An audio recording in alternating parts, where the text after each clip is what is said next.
Hello and welcome to this brand new video, unless this is the 76th time you've watched it and we are now 20 years in the future, where I've had a total of 76 views. So yeah, brand new video, looking at something very, very special indeed. The amazing folks at Boss Fight Studio have hooked me the heck up with some pre-production samples of this incredibly new Series 2 of their absolutely breathtaking Vitruvian H.A.C.K.S action figures. I will be doing an unboxing of these great toys before going full Dio Explosion all over the place with a little review of these wonderful little 4-inch perfections. Let's get unboxing.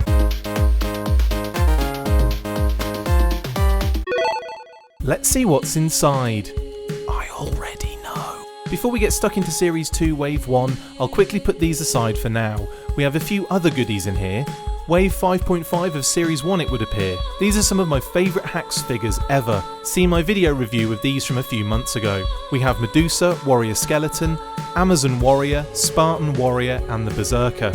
Now I've covered these in massive detail already, so let's see what else was in this box. Boom! We have the very first look at Series 2 Wave 1, and first up is Lacuna Cavern Fairy. She is spectacular. The card art is, as per usual, superb from James Griffith, and more wonderful backstory from Paddy Lennon, living deep underground until only 2 years ago when she remembered she left the kettle on previously. I added that part about the kettle.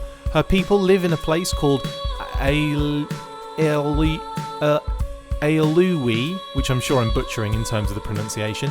Basically a bloody great big network of caverns, like the London Underground, but with fewer weirdos. She was forced to the surface with many other cavern fairies, and she wears the goggles to protect her eyes from the sunlight. Nice touch with that. We can also see the cross-sell on the back of the card. I love this. When I was a kid it was fun to see what other figures were available and would definitely never find in stores.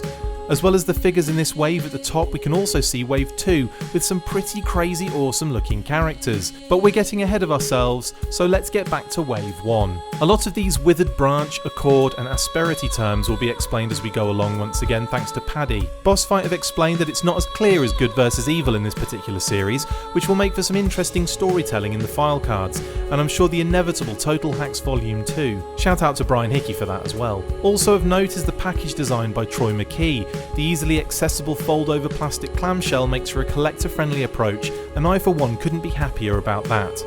She looks fantastic through the plastic, but let's move on because I will be showing her in much more detail later. Next up is Ayana, or the Elven Archer of the Autumn Guard. Stunning card art again.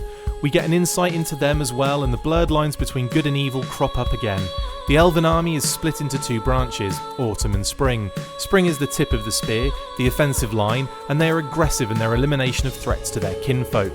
Really neat backstory here, and it totally breathes life into the figures. Packaging is the same, so let's move on to the Orc Conqueror. This is a heavy bugger. Goes without saying, the card art is so cool. Orcs are simple, they fight, conquer and enjoy gold. Hard as nails but scared of heights and dragons. Standard. This guy has a lot of accessories, and I can't wait to get him out to see how it all looks together. Lastly, and by no means least, we have the Knight of Accord. Another heavy package here, tons of stuff that he comes with, and the figure itself looks super bulky. This is hugely satisfying to me. The backstory insinuates that they are depleted and weaker than they once were, struggling to keep order, and there's also a little hint in there that we may be getting female knights in future waves. This makes me very happy indeed. Haven't even opened these yet and I'm blown away already. This wave is fast becoming my absolute fave from Boss Fight so far. So let's open them up.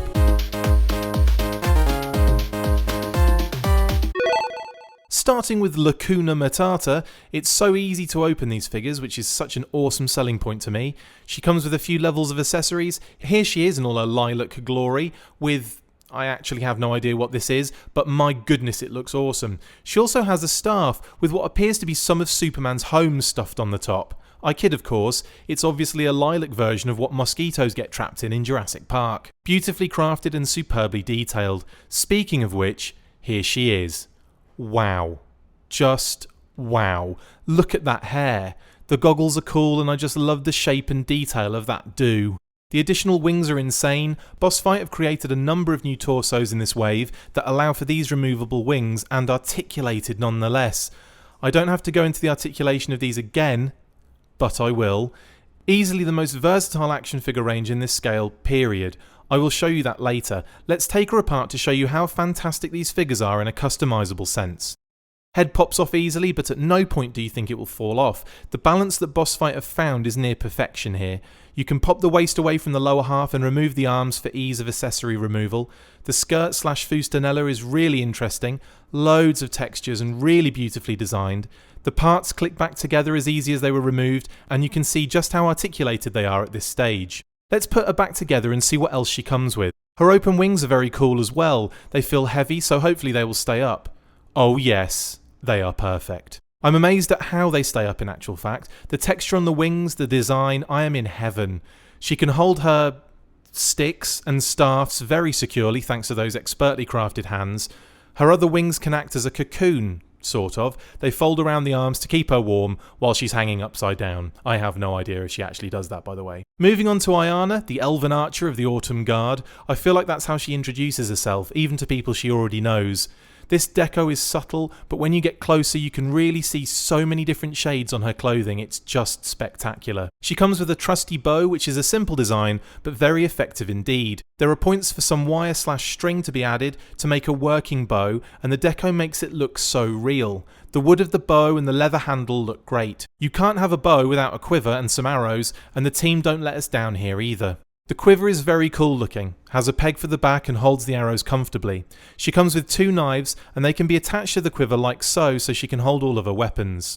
The knives are in keeping with the overall aesthetic and actually look and feel like real wood. The arrows are so cute. I know it's a simple thing, but they have managed to make them look so cool. She comes with 3 extra arrows, so multiply by the nth power, divide the x-axis and subtract the overall amount of weasels by the increase in global warming, then add it all together and carry the y. 6 in total. Then of course we have Ayana herself, another beautifully designed and executed action figure. Somehow Boss Fight have been able to create perfect articulation, balance and an attractive aesthetic without sacrificing anything. Taking her apart, we can remove all the usual parts to get to the arm gauntlets, which are super cute, the leafy top, leaf skirt with so many cute design elements, even including a loop to hold her bow or whatever she wants to hold, and her leafy shin guards, which I'm sure are more to do with camouflage than protection from soccer tackles. Everything goes back together with ease and there's no sign of looseness. This is incredible. Ayana is very, very, very awesome. The Orc Conqueror is just a total boss. I can already tell, no need to open him up. Oh wait, I have to. Here we go then. He comes with so many accessories. That's not a bad thing, of course. This layer has some crazy dangerous weapons. The knife looks so incredible. Dirty, cracks and cuts all over, and the deco makes it look so real. The same can be said for the shield. How have they managed to make them so awesome? Great detailing around the edge, and the handle is a change from the Series 1 styling. Just the one handle and 2 loops so you can use string to make it go on his back for carrying when not in use. That is pretty cool. The leader of the accessory pack has to be this tree trunk cum hammer. I mean, the damage something like this would do in real life doesn't bear thinking about. You can see it with your own peepers. This is mental. Knots and cracks all over, and somehow it looks real and terrifying. Like all the figures, he comes with a figure stand and spare hands, but this one has something else included. A cool, highly detailed cape with loops that can be attached to the shoulders. I will show you how that works in a sec. And a helmet with clips on the side to allow the separate face masks to be added. This way you have way more choice and can army build knowing that your orcs will have an element of individuality to them. Excellent idea. He comes with a spare beardless head, the awesome metal AF masks, metal looking skull faces, and one of them has a frickin' beard. They pop into place very easily, so once again you can pick and choose how nails he looks. He also gets a spiky and winged helmet that can just slot on the head. You can see inspirations from other franchises, but it really stands alone as a Boss Fight original. There are also Legion of Doom shoulder pads in case you want to add a level of danger to your outfit. Let's get into the orc himself. OMG, he is magnificent. Big beardy faced behemoth of a figure.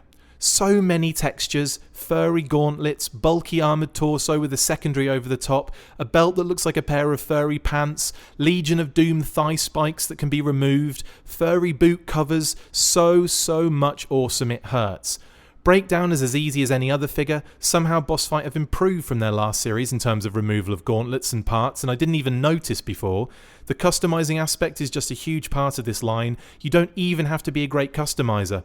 Boss Fight have made it very simple to switch parts around, and to a massive degree. There is a butt screw if you want to switch the legs out, but it's pretty straightforward, so feel free to experiment there. Once again, after removal, the parts pop back into place easily and comfortably with zero looseness.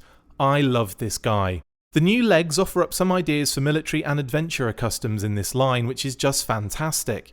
The funny thing is, these figures make me want to customise, and I don't really do that sort of thing in general, because I'm British. I just want to drink tea and be overly polite. The cape and shoulder pads connect so that they can peg into the shoulders, creating a hanging cape at the back. I love this feature. The design of these toys is just incredible. Everything works so bloody well. How dare you, Boss Fight? He is a beast, and the options you have for him with all of these accessories are vast. Another amazing addition to the Vitruvian H.A.C.K.S ranks. To the Knight of Accord, Knight Rider, Knights of the Old Republic, Baywatch Knights, and so on. This guy is mind-blowing. I saved him for last because ever since I saw the reveal on Boss Fight Studios' Facebook page, I've been in a floaty dream world.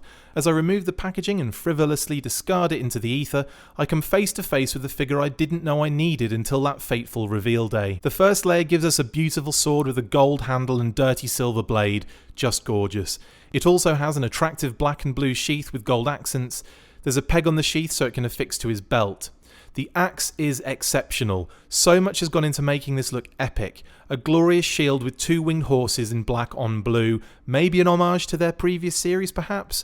The gold around the edge is just beautiful as well, with a cool new handle design, with that wrist loop we have come to know Boss Fight for. A variation on the theme, but one that looks great. Inside his little plastic baggie, there's the usual figure stand and spare hands, as well as a face mask and a standard helmet with the pegs that the Orc also came with that allows the different face masks to be attached. He comes with 2 extra heads to diversify the ranks, a beautiful decorative helmet, 2 glorious faceplates, 80s shoulder pads with L&R inside so you know which shoulder they go on, and finally we have the Knight. Wow. So much going on with this dude. He comes apart exactly the same way, the forearm guards can be removed, and as you can see the upper torso and bicep sections are all one-piece moulded armour. The waist comes away to reveal 2 separate secondaries, armour with belt that has the peg hole for the sword and another looped belt with a piece of fake blue cloth that covers his nethers. The lower half has removable thigh armour, the shin guards come off with ease, and here he is in his basic naked glory. The new trousered legs bring up more options for customisation, some sort of Black Ops military or something like that. Everything goes back on with ease, with no signs of wear or looseness. The perfect action figure. In conclusion, and without hesitation, despite saying that, which has made me hesitate now, I can honestly say that these are the most perfect action figures in this scale of all time. Let's look at this in a list. How would I define perfection in an action figure? 1. Articulation. Without doubt one of the most important features, if not the most, for ease of play value and display. You want them to be able to move freely and also hold those poses, and that is not an easy thing to accomplish in this industry, by any means, but Boss Fight have done that. 2. Aesthetic. They have to look good, and these figures look more than good. They look incredible. The body shapes are ideal but also realistic, and the fact that they have a large number of female figures is even more awesome. 3. Deco. Arguably attached to aesthetic, and you would be right, but the level at which Boss Fight operate in this area means it gets a section on the list all on its own. There aren't many better at this than these guys right now. The colour choices always make me smile and are always perfectly suited to the figure and character. 4. Accessories. For me personally, I need a lot of accessories. Failing that, I need interesting accessories, and Boss Fight excel at that as well. Look at the Orc and the Knight for sheer weight of brilliant options. They are all necessary in my view and help to diversify the ranks in an army building sense. Where there are fewer accessories like Ayana or Lacuna, they are interesting enough. Ayana's quiver with ability to carry all the cool weapons and arrows for example, or Lacuna's change of wings and weird branch accessory, which I'm obsessed with now. 5. Character. Without some background it's hard to connect, but the way Paddy Lennon and Boss Fight have worked on the stories, it has added another level to these otherwise nameless mystery people. It's not imperative of course, as many people like to attach their own stories to these figures, but for me it helps to make them more than the sum of their parts.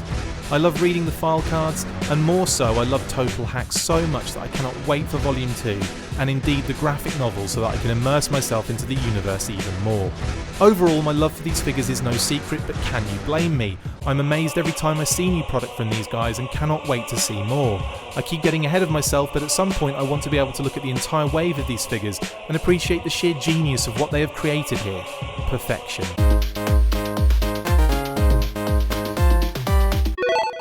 These figures should be available around August this year, and keep an eye out for news about Boss Fight when they visit the New Jersey Collectors Convention on the 12th and 13th of August at the Cherry Hill Holiday Inn.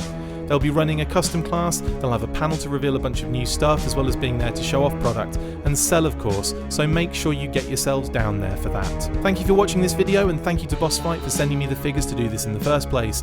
Please make sure to like, comment or subscribe, or maybe even just hate and troll. Either way, I will be crying myself to sleep. See you next time for another Diagnostic 80s Reviews.